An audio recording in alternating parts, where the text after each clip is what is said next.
8:30 को आपका एक्सीडेंट होता है और 9 o'clock आप मेंस की एग्जाम देने जा सकते हैं। इंटरव्यू से पहले 1 महीने तक आप हॉस्पिटलाइज्ड है और उससे 1 वीक पहले आप दिल्ली जाके उसकी प्रिपरेशन कर सकते हैं। तो luck has to come with you, उसको आना पड़ेगा और आपको आईपीएस बनाना पड़ेगा।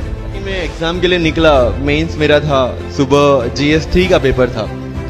8:30 को मेरा स्कूटी स्लिप हो गया, मेरा लिगामेंट इंजरी हो गया, लेफ्ट हैंड में इंजरी था, सीट से ब्लीडिंग हो रहा था।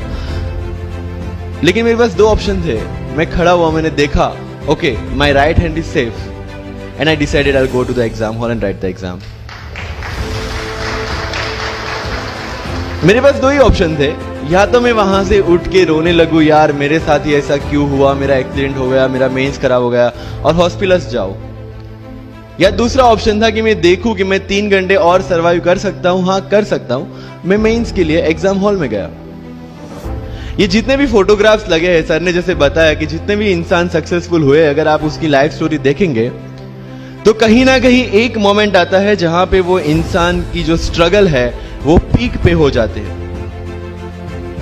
वो इस मोमेंट पे आपको डिसाइड करना है कि आपको वहां से यू टर्न लेना है या आपको वहां से आगे निकलना है। इन सब लोगों ने डिसाइड किया कि उनको वहां से आगे निकलना है। एंड दैट इज द फंडा ऑफ लाइफ।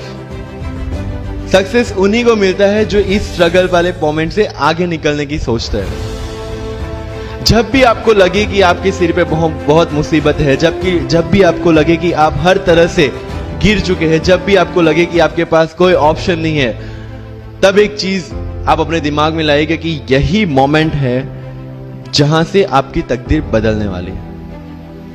क्योंकि डायमंड जो होता है वो जितना ज्यादा घिसता है उतनी ज्यादा उसकी वैल्यू होती है। सोना जो होता है वो जितना ज्यादा तपता है उतनी उसकी वैल्यू होती है। अगर आप जिंदगी में तप रहे हैं, अगर आप जिंदगी में घिस रहे हैं, अगर आपको लग रहा है कि आप हर तरह से मुसीबतों में गिरे हुए हैं, तभी आपकी जो वैल्यू है वो बढ़ने वाली है।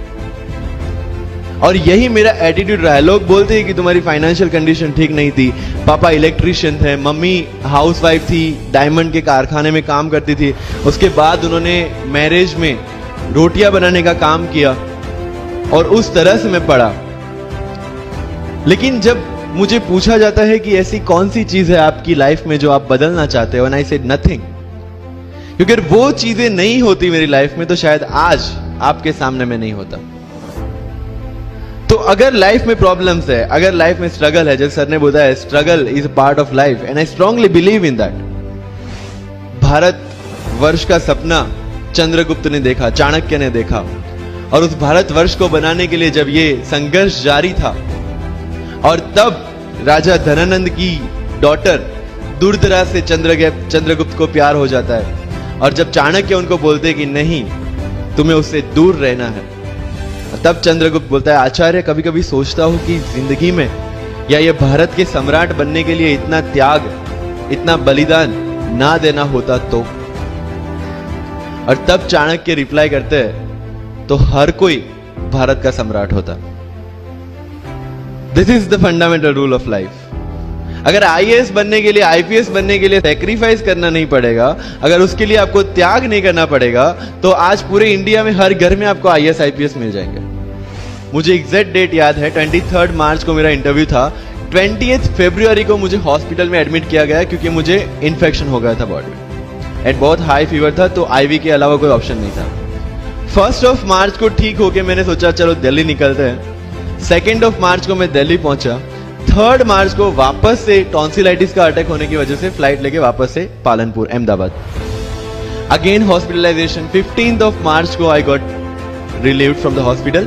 16 मार्च को मैं दिल्ली पहुंचा और 23 मार्च को I gave my UPSC interview. तो 1 महीने का हॉस्पिटलाइजेशन। उसके बाद जब दिमाग में ये था कि मेरे साथ जो लोग इंटरव्यू दे रहे हैं वो 1 महीने से प्रिपरेशन कर रहे हैं एंड 1 महीने से मैं हॉस्पिटल में था, again I thought this is the moment to prove yourself. I went to the interview और पूरे इंडिया में 2nd highest marks in interview.